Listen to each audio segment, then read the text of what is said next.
stage will be centered in Japan, the reversal of the yen carry trade. It'll be involving a lot of different, I think, liquidity crises, a series of major problems where there aren't enough buyers of treasuries. And I think the Exchange Stabilization Fund, the ESF, which is very dangerous to talk about, which got Rob Kirby murdered, my colleague in Toronto. He talked a lot about it. We're going to see, I think, the Exchange Stabilization Fund get tired. Now, I know that may not happen in some people's opinion, but it's going to be a situation where there just won't be enough buying. There will be false judgment, poor judgment in the volume of the dumping. If you can't anticipate the amount of dumping, then you're not prepared with big enough hands to collect them, and it overflows and you get a problem. Okay, we have a number of stages left. The next big one is the yen carry trade going into reverse. I think we're well along in the sovereign debt, and I've only talked about the dollar. The problems in Europe, the problems in England, oh my gosh, England's in almost a revolution right now. Right now, England, London, many cities, a revolution is in progress, and they're trying to keep it stable. But let's move forward. What are the current risks of civil war in the United States? Where is the nexus on that potential spark, and over what issue? I think the current risks really center upon the illegal immigrants. I mean, if you looked a year ago, 2 years ago, it was, Denver, Colorado, and the Tren Aragua violent Venezuelan gang. They weren't a gang. They were like a small cartel. And they were basically holding residential buildings hostage. In Chicago, they held residential buildings hostage. In Texas, in certain isolated areas, they were holding buildings hostage. The illegal immigrants in Ohio were dominated by Haitians, and they were capturing ducks and dogs and barbecuing them. They were squatting on people's lawns. But the real focus for me is the sanctuary states. Many states have a problem. Massachusetts, they have a big problem, but it's not resulting in violence and, the destruction of the duck population on their ponds. But in New York, Illinois, and California, we've got a big problem. Maybe you can add Oregon to that list and maybe Washington State, but I like focusing on the big three: New York, Chicago, Illinois, and Los Angeles, California. They're sanctuaries. So what you've got is an advertisement that it's safe to go there. So people in Colorado, they went out to California.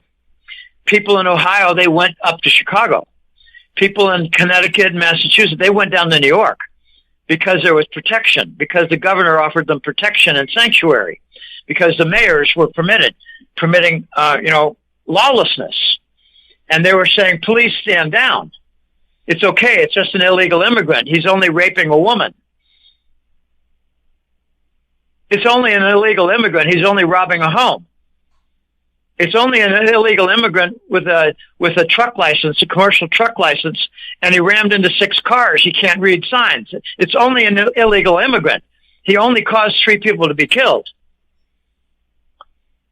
Well, Trump is now focusing, I think, like a laser, just increasing the focus every single month. And right now, there's a big distraction with Minnesota because they've got the most colossal federal fraud that has ever been seen in the United States. So we got, let's just be simple. We got white leaders assisting large groups of Somalians to create fake daycare centers, fake elderly centers, and fake assimilation, just counseling centers for new arrivals. And the fraud is something like $6 or $8 billion a year, the biggest that's ever been seen. So add maybe Minnesota to the sanctuary state list. I think what's coming, and it's going to be slow, and it's going to be very, very friction-filled. We might hear that New York, Illinois, Minnesota, and California governors are all under arrest for insurrection. There's a Supreme Court case recently where the court ruled that Trump cannot call in National Guard troops, but he can only after invoking the Insurrection Act. And what they did was they said, this is what you got to do. This is what next. This is what's next. And this is how you treat the problem that you're perceiving. Okay, very interesting. Los Angeles is being wrecked right now. Chicago is being wrecked right now. And New York is a completely different story where you've got a communist Ugandan who wants to make property, I'm sorry. I think this guy's an effing lunatic. And Trump is basically saying, hey, you guys voted for him, you can have him. If he wants to dismantle New York, if he wants to urge all the billionaires and multimillionaires out, fine. If he wants to I don't know what you call it, nationalize at a state level or what. If he wants to make public property, all the private property and high rises, if he wants to have free daycare, free bus rides, if he wants to have groceries stores run by people who are this is a joke. It's a joke. They're going to destroy New York, and I think what's going to happen is Mandami, who was voted, by the way, I think 40% of this vote were illegal immigrants. Let that sink in. I think eventually the elites in New York are going to have him killed. Will I shed a tear? Nah. We'll have more with Jim Willie right after this. Don't miss out. Stay informed. Receive the HowStreet.com weekly recap with thought-provoking podcasts, radio, and articles delivered to your inbox. Sign up for the HowStreet.com weekly recap on our homepage at HowStreet.com. You're listening to goldradio.fm. Available online at HowStreet.com, TalkDigitalNetwork.com. Welcome back. We're speaking with Jim Willie. Was the capture of Nicolas Maduro, the unelected president of Venezuela, a good move for the U.S.? First, what was really happening and what was Venezuela doing under Maduro in dangerous activities? What are the pending risks? Okay, this is hard for many Americans and Canadians to imagine, but Ukraine is a trafficking center for many different things. Ukraine. I will lead off with Ukraine and make a parallel. Ukraine is involved with drug trafficking, all kinds of drugs led by narcotics and amphetamines. Ukraine is involved with child trafficking. Ukraine is involved with white women trafficking. Ukraine is involved with bioweapon trafficking. Ukraine is involved with human organ trafficking. Ukraine is involved with adrenochrome harvesting and trafficking. Okay, and the money is laundered through Swiss banks. Okay, in our hemisphere, in the Americas, Ukraine is involved in drug trafficking. There's debate on whether there's drug production. I believe there is drug production, and it's not well publicized because Venezuela is overshadowed by Colombia by a long shot for their drug production. I believe Venezuela also has drug production, but they're at least involved in the movement. Okay, Venezuela is also involved in, this is hard to describe. It's farmland microbes, farmland pestilence. They bring it in and try to spread it around like Midwest farmland. They're trying to ruin our farmland. It's not well publicized. Venezuela is involved with amphetamines.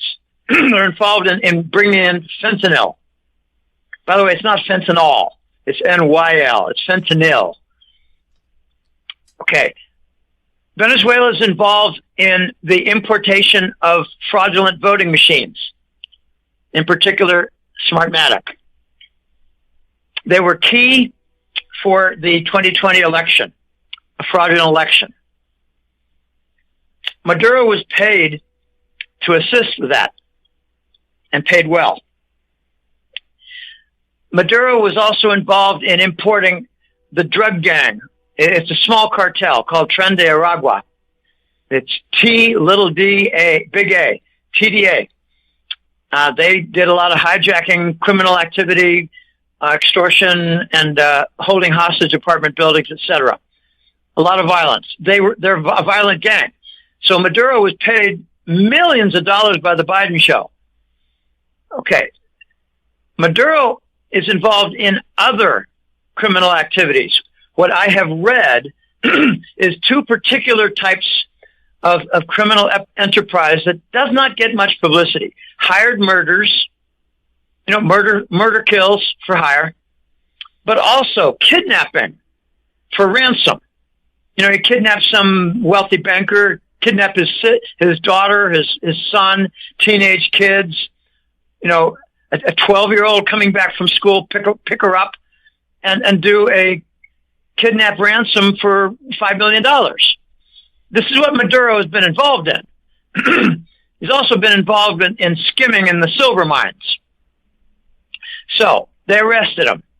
And I believe that Maduro has a lot to offer the Trump administration regarding the Smartmatic machines, regarding the deal cut by the Biden show and the payment for the trendy arrivals, and much more. So when they grab a ship, this is important. When they seize a ship, and it's an oil tanker, it's not only holding oil.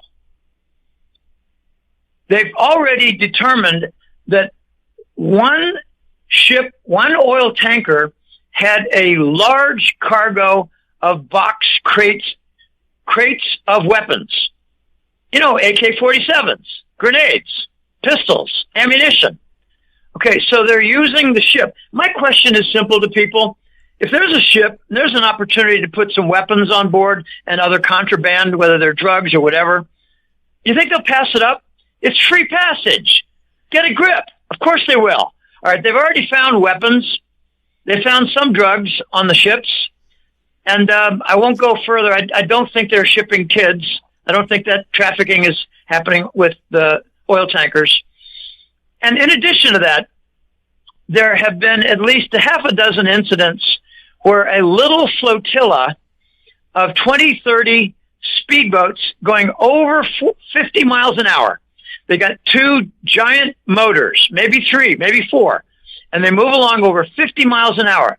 I probably would expect to see that there are at least three motors, maybe four, and they zip along, and they're carrying close to a ton of cocaine. And they got stopped by, helicopters and ships and say, please stop, and they keep on going. So they've been fired upon. And they're not just finding drugs, Jim. They're not just finding drugs. They're finding laptop computers and all the data pertaining to the headquarters back in Caracas and other locations in Venezuela. This is very big, and I'm 90% behind Trump on this whole score. What I do not like is that Trump has said we're going to commandeer the oil output for reparations for what the elections and what the Tren de Aragua did, and some of that is not quantifiable. So I don't know exactly how they're going to do that. I heard that Trump backed off and said we're going to make sure that the Venezuelan people are the beneficiaries from oil production. What I want to see is get some investment, because they've underinvested.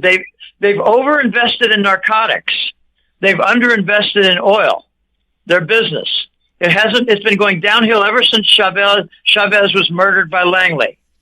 And I know how they did it. It was a microwave gun. So Trump is going to facilitate the investment of many billions by the likes of ExxonMobil and more. And they're going to get the production going. And I think we're going to maybe get our investment back. And then we start paying royalties in a big way to the Venezuelan government and nation. And it'll be good for the Venezuelan country. What's unfortunate right now is that Maduro has his own gangs, hired gangs, and they're murdering. They're just machine gunning down people who are showing support against, showing support for the removal of Maduro. We hate Maduro. It's a good day for Venezuela to get Maduro out, and they're getting machine gun killed. There are hundreds that are being murdered, hundreds, but nothing like what's happening in Iran. which we might get to later. The pending risk, Trump being accused of piracy on the high seas. Okay, some of these tankers, a couple of tankers that I've read about, had oil destined for China, and we're commandeering it. Why don't we take the weapons off and maybe drain a few thousand barrels of oil for our troubles and send it on to China? Could it be that we're trying to choke China? That's what I think. I think there are going to be accusations that Trump is trying to choke the Chinese economy by cutting off some of the oil tankers. But there are lots of oil tankers coming from Saudi Arabia, UAE, and other locations. And, one or two or three oil tankers from Venezuela is not going to make a big difference. But it is an example of larceny, piracy on the high seas. Why don't we just say what Trump and his gang and his regime and administration, the officials, what have they found on the ships? How many tons of weapons? Have they found any narcotics? Publicize it to make it justified. I want to see a little more justification and a lot less of accusation. Is the release of Venezuela's oil likely to lead to lower oil prices and a benefit to the economy for the U.S.? What are the key factors involved with all this Venezuelan oil? There's something interesting, and I didn't know much about this before, but I got some clients in Texas, and they said, Jim, are you aware that Texas has, very light oil, not as light and sweet as Saudi oil, but West Texas has some pretty low viscosity oil, and what they do is they mix it with the Venezuelan oil, and a lot of the refineries are adjusted and calibrated to take in a portion, like a third of the heavy crude from Venezuela. I don't know the ratio, but I'm just guessing. Might be 2/3 Texas, 1/3 Venezuela, and it's all geared for that mix, and that's really important. So the Venezuelan, which is known to be some of the world's heaviest crude. There are two important factors about crude oil for people who want to, study this a little deeper. Crude oil has viscosity, which is its thickness. Like tomato soup is thick. Chicken soup is not. High viscosity oil. Venezuela has very high viscosity. The other big factor is the contamination with sulfur and sulfur compounds. You need to get that out. And that's why refineries like in Elizabeth, New Jersey stink so bad. I went to Elizabeth because I had a great uncle there. We used to go there and use Elizabeth, New Jersey as a landing spot for going into New York City, like the World's Fair. In 1975, I think I was age 13. No, yeah. I don't know, 65. I was age 13.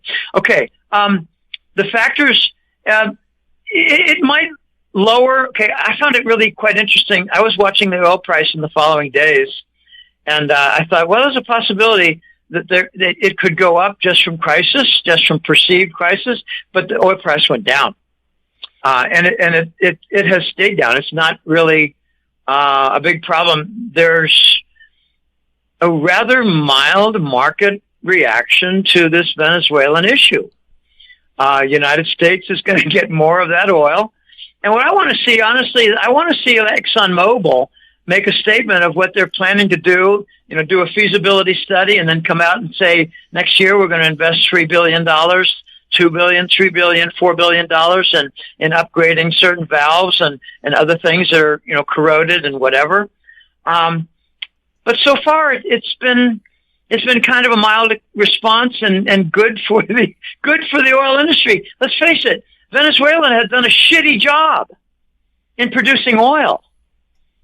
They've done a great job in exporting murder, exporting narcotics, and exporting voting machines for fraud. So now they're going to be exporting more oil and less of the other three. That's a good thing. I got some clients who think that Trump is a serious pirate in the high seas. So Trump really needs to show what's on board these ships and not seize the ships. Send them on to China. And maybe put a surcharge on it. as being an illegal shipment. Put a surcharge of 10% on it. Just an idea, but stop what appears to be piracy. Anyway, let's move on. Is a violent revolution in progress in Iran right now? Or are the people of Iran likely to succeed in forcing regime change? What would be the consequences if the Islamic regime loses power and flees? Yes, there's a revolution in progress right now. It is against the Islamic regime. They're rather strict.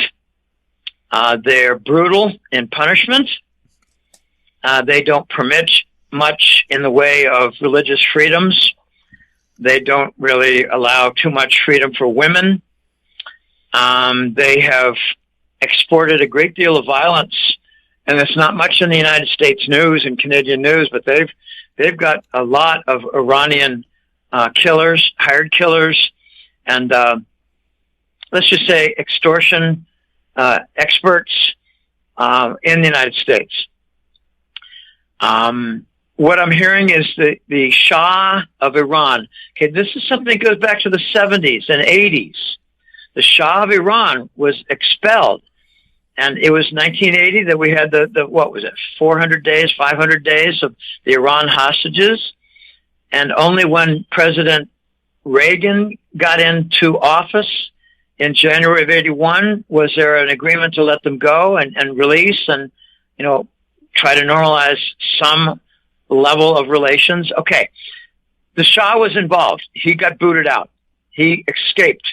I think he went to Europe and he went to California. I've got a couple of Iranian friends in California, Southern California. They say that there are 12 billionaire Iranians in Southern California, Los Angeles and surrounding areas. 12 billionaires. They left with their money when the Shah left. Shah, he ran for his life.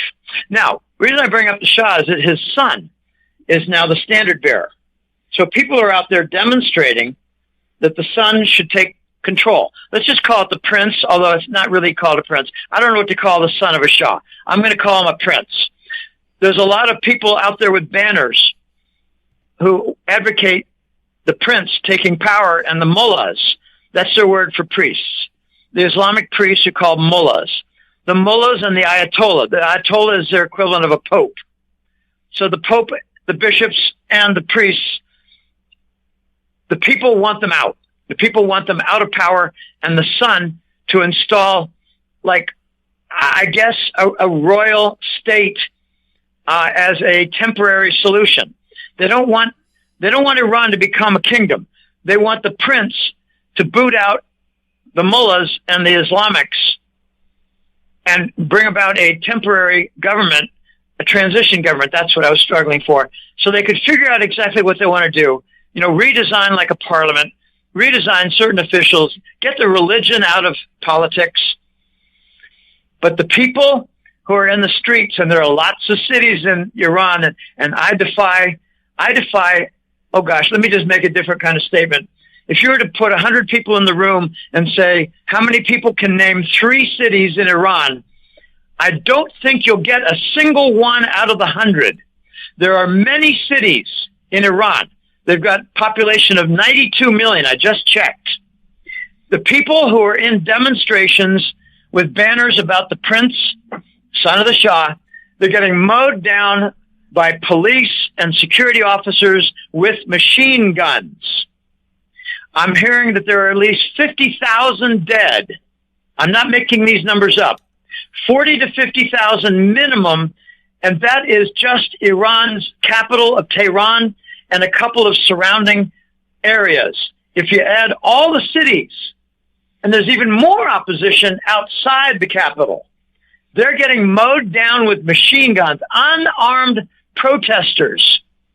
This is precisely what history tells us leads to a violent revolution. I think before long we're going to be hearing that 3 or 4 mullahs, including Khomeini, they're off to France. Or honestly, I don't know where. I don't think they'll be welcome anywhere in the Gulf monarchies because that's a different brand of Islam. I don't know where they're going to go. Maybe they'll go to New Zealand. I have no idea where they're going to go if they don't go to France. All right, we are in the early stages of an Iran revolution. I like it, but I cringe at all the deaths for unarmed people being mowed down by government and police, national police. I remember when I was younger, I was in college, I asked a friend who was from the Middle East, what the heck is Savak? And he said, oh, Jim, it's a violent, murderous intelligence network for Iran under the Shah. They murder and torture. They're worse than the little country in the southeast corner of the Mediterranean. They're even worse. They pick up Iranians in Germany and France and torture them to death. Okay, so that's Iran's history for murdering and violent treatment of protest. They don't cotton to it at all. I expect in the next 3 to 6 months, we're going to see a new government in Iran. We're going to see more normalized relations with the United States. We're going to have probably some oil trade with Iran and the United States, and it'll be good. And I'd like to see some of these mullahs hanged. Who ordered the murder of unarmed protesters? That question must be answered. Was that done at the lower level or was that done at the top, the Ayatollah Khomeini? Okay, this is very touchy and what's the word, delicate stage right now. I think these guys are going to flee. I don't know where. If President Trump is focused on the Donroe Doctrine, what could this mean for North America, South America, and Central America? The Chinese get out. Originally, the Donroe Doctrine was intended to eliminate British and European influence in our hemisphere. And what it turned out to become later was a rather heavy-handed U.S. influence and dominance in South America and Central America. I regard Central America as being third world from actual experience. What I find funny is they're calling it the Donroe Doctrine, as in Donald Trump.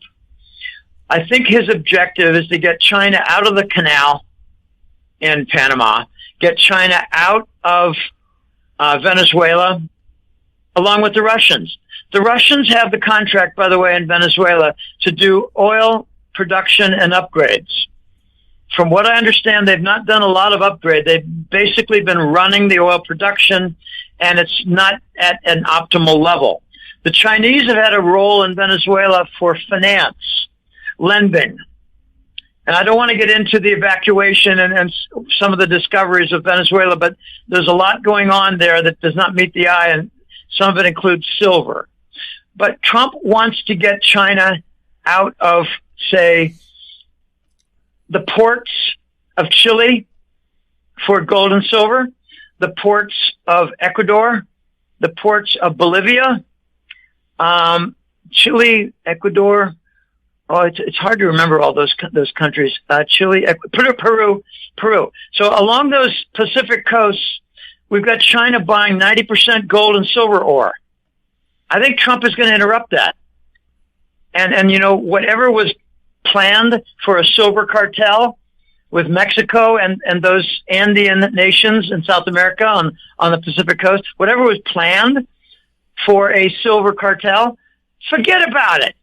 Forget about it.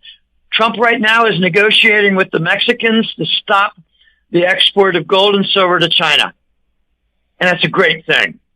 I think Sheinbaum in Mexico is going to be removed from power. The people hate her. They hate her.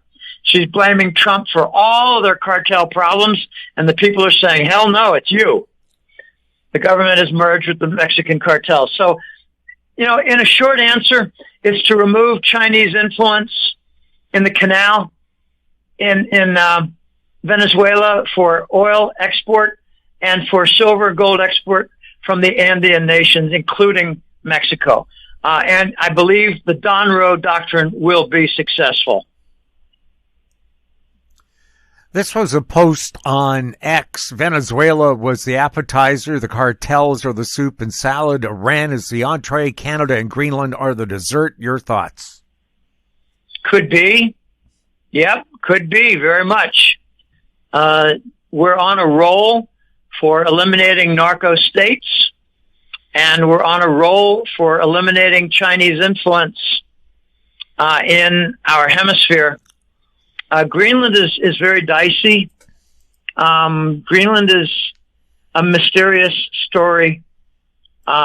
It's not about rare earth metals. It's more about control of the Arctic trade routes and shipping routes. The Russians, I shouldn't say it. There's been a hijacking of some ships carrying oil north of Greenland. The United States military has the Thule military base in Greenland. The United States would prefer to just run the country. And that's a very heavy-handed thing to say. It's very much like an imperialist working. But if there are royalties, if there are payments, if there are shared measures of prosperity, I think it's a good thing.